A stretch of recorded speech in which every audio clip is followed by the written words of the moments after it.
Hello friends, तो आज हम लोग कवर करने वाले हैं the boy who broke the bank का सेकंड पार्ट। तो पहले पार्ट में हमने देखा कि सेठ गोविंद राम कहीं चले गए थे। तो चलिए अब आगे कंटिन्यू करते हैं इसे। तो सेठ छुट्टियां मनाने के लिए कश्मीर गए हुए थे। ये सुनकर उस जेंटलमैन को तो यकीन ही नहीं हो रहा था। वो भागता हुआ वापस से बार्बर के शॉप पे आता है और फिर हुसैन से कहता है, चिड़िया दौड़ गई, सेठ गोविंद राम ने टाउन छोड़ दिया। इसका मतलब तो साफ ये है कि बैंक सही में डूबने वाला है। अब बाकी का हेयर कट मैं कल करवा लूंगा। ये बोलते हुए वो शॉप से बाहर चला जाता है और डायरेक्टली अपने ऑफिस में चेकबुक लेने के लिए चला जाता है। यहाँ मेकिंग अ बी लाइन का मतलब है बहुत ही तेजी से और डायरेक्टली अपने ऑफिस भागना, क्योंकि वो बैंक से अपने सारे पैसे निकालना चाहता था जितनी जल्दी हो सके। ये न्यूज़ पूरे बाजार में इस तरह से फैल गया जैसे कि कोई जंगल की आग हो। ये बात जनरल स्टोर से चाय की दुकान तक पहुंच गई। कस्टमर से होते हुए पान बेचने वाले के पास भी पहुंच गई, दर्जी के पास भी चला गया, फ्रूट वेंडर यानी जो फल बेचने वाले होते हैं उनके पास भी चला गया, ज्वेलर के पास भी चला गया, यहाँ तक कि जो भिखारी बैठे हुए होते थे पेवमेंट पे उन तक भी ये सारी बातें पहुँच गई। लोग सड़क के किनारे खड़े होकर इन सारी चीजों के बारे में डिस्कस कर रहे थे।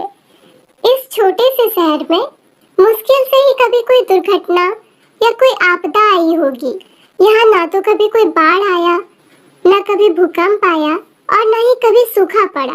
अब यहाँ पे जो बैंक के डूबने की बात थी, इस बारे में हर कोई अपनी अपनी राय दे रहा था। यहाँ एमिनेंट का मतलब है कोई बहुत ही बुरी घटना जो जल्दी घटने वाली है।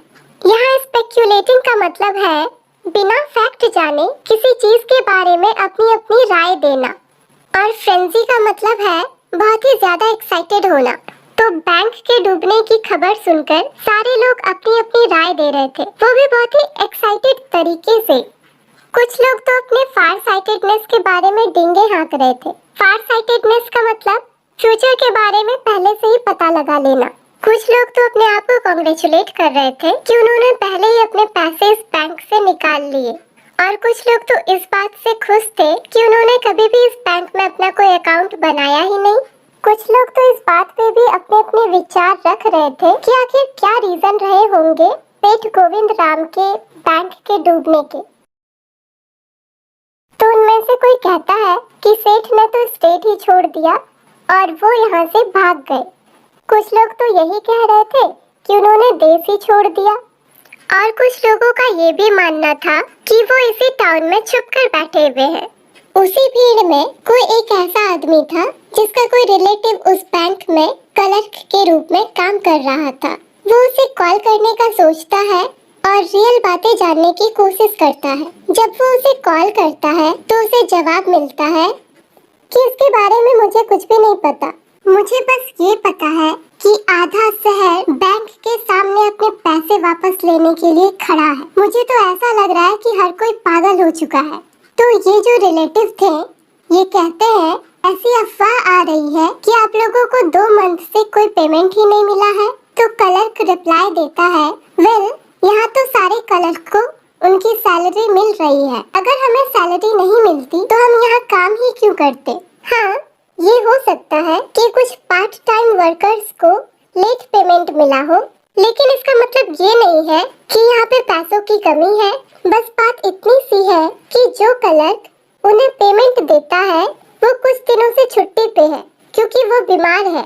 और आप लोग मुझसे ये उम्मीद नहीं कर सकते कि उस क्लर्क का काम मैं करूँ। आप लोग तो मुझसे ये उम्मीद नहीं कर सकते ना। यहाँ सबके काम बटे हुए हैं, मैं अपना काम कर रहा हूँ। जब वो ठीक होकर आ जाएगा तो वो भी अपना काम करेगा। इतना कहते हुए वो क्लर्क फोन रख देता है। दोपहर तक उस बैंक में जितने भी कैश में पैसे थे वो सारे के सारे खत्म हो चुके थे, और इतनी भीड़ देखकर बैंक मैनेजर बिल्कुल हेल्पलेस हो चुका था। और इतनी जल्दी इमरजेंसी फंड भी नहीं मिल सकती थी किसी गवर्नमेंट बैंक से। और अब बैंक बंद करने का समय भी हो चला था। सारे क्लर्क अपने काउंटर्स को बंद कर देते हैं, लेकिन भीड़ अब भी बैंक के सीढ़ियों पे जमा थी और वो सारे लोग जोर जोर से चिल्ला रहे थे, हमें हमारे पैसे चाहिए। वो भी आज ही। और अगर हमें हमारे पैसे नहीं मिले तो हम सब कुछ तोड़ देंगे। सेठ गोविंद राम को बाहर लाओ। हमें मालूम है कि गोविंद राम वॉल्ट में छुपे हुए हैं, उसे अभी बाहर लाओ। वॉल्ट एक ऐसा रूम है जिसकी दीवारें और दरवाजे काफी स्ट्रॉन्ग और थिक होते हैं, जहाँ पर सारे पैसे और कीमती चीजों को रखा जाता है ताकि वो चोरी ना हो सके। और कुछ लोग तो हुड़दंग मचाने के लिए उस भीड़ में आकर जमा हो गए, जिनका कोई अकाउंट था ही नहीं इस बैंक में। मैनेजर दरवाजे के बाहर खड़े होकर सारे कस्टमर्स को शांत कराने की कोशिश कर रहा था। वो बार बार यही बोल रहा था कि बैंक में काफी पैसे हैं, लेकिन अगर आप लोगों को आपके पैसे चाहिए तो कल आकर विथड्रॉ कर ले। तो वहाँ पे सारे लोग जोर जोर से चिल्लाने लगते हैं कि सारे पैसे हमें अभी चाहिए, अभी के अभी। और फिर भीड़ उन पर पत्थर मारना शुरू कर देती है और उसी भीड़ में से कोई आदमी एक ईंटा उठाकर उस बैंक के नेम प्लेट पर मार देता है। अब ये सारे लोग कंट्रोल से बाहर हो रहे थे। वहाँ पे पुलिस को बुलाना पड़ता है। पुलिस आती है, वो सीढ़ियों पे चढ़ते हैं और भीड़ को पीछे धकेलने की कोशिश करने लगते हैं। धीरे धीरे हर कोई वहाँ से डिस्पर्स हो जाता है, मतलब अपने अपने घर जाने लगता है। और बैंक मैनेजर को बोल के जाता है कि वो अगली सुबह फिर वापस आएंगे। अगली सुबह जब नाथू बैंक में झाड़ू लगाने के लिए आता है तो उसे वहाँ पर ढेर सारे कांच के टुकड़े और पत्थर देखने को मिलते हैं। ये सब देखकर नाथू गुस्से से अपना सर पटकते हुए कहता है, ये गुंडे लोग, भगवान करे इन्हें ढेर सारी बीमारी हो जाए, इनके साथ बहुत बुरा हो। एक तो ये लोग वक्त पर पेमेंट नहीं करते और अब मुझे इतना सारा काम करना होगा। फिर वो सीढ़ियों पर झाड़ू मारना शुरू कर देता है। तब तक वहाँ पे सीताराम आता है। अपने बाइसाइकिल से नीचे उतरते हुए नाथू से कहता है, गुड मॉर्निंग, अगले मंथ से अपने नए काम पर जाने के लिए क्या तुम तैयार हो? मुझे लगता है तुम बिल्कुल तैयार हो। अब तो बैंक वैसे भी बंद होने वाला है। ये सुनकर नाथू कहता है, ये तुम क्या कह रहे हो? तो सीताराम कहता है, क्या तुमने सुना नहीं कि बैंक अब बंद होने वाला है? यहाँ पे सारे पैसे खत्म हो चुके हैं। तुम्हारे लिए यही अच्छा होगा कि जब तक सारे लोग यहाँ पे पहुँचते हैं तुम यहीं पे रहो, और जैसे ही वो सारे लोग आएंगे उनके साथ तुम भी अपने पैसे मांगना शुरू कर दो। और अगर तुम्हें तुम्हारे पैसे मिल जाते हैं तो तुम बहुत लकी होगे। उसके बाद सीताराम अपने साइकिल पर बैठता हुआ और पैडल मारता हुआ वहाँ से निकल जाता है। नाथू फिर से सीढ़ियों पर झाड़ू मारने लगता है और खुद में ही बड़बड़ाने लगता है। जब उसका काम फिनिश हो जाता है तो वो वहीं सीढ़ियों पर बैठ जाता है और मैनेजर के आने का वेट करने लगता है। अब तो वो एकदम पक्का इरादा कर चुका था कि उसे उसका पेमेंट चाहिए।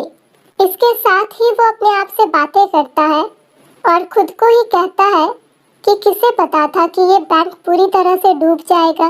और इसके साथ ही गली के दूसरे साइड में वो देखने लगता है और फिर से कहता है, मैं तो ये सोच रहा हूँ कि आखिर ये हुआ कैसे। तो ये था र्यूमर का जलवा। जलवा कहना गलत होगा। खैर, आप लोगों के पास अगर कोई और सुटेबल वर्ड हो तो मुझे बताइएगा, और साथ में ये भी बताइएगा कि कैसी लगी आप लोगों को ये कहानी। मुझे तो बड़ा मजा आया। जिसकी वजह से वो पूरा बैंक बर्बाद हो गया, वो ही पूछता है कि आखिर ये सब हुआ कैसे। क्या बात है। इस स्टोरी में बस इतना ही। Thank you for watching.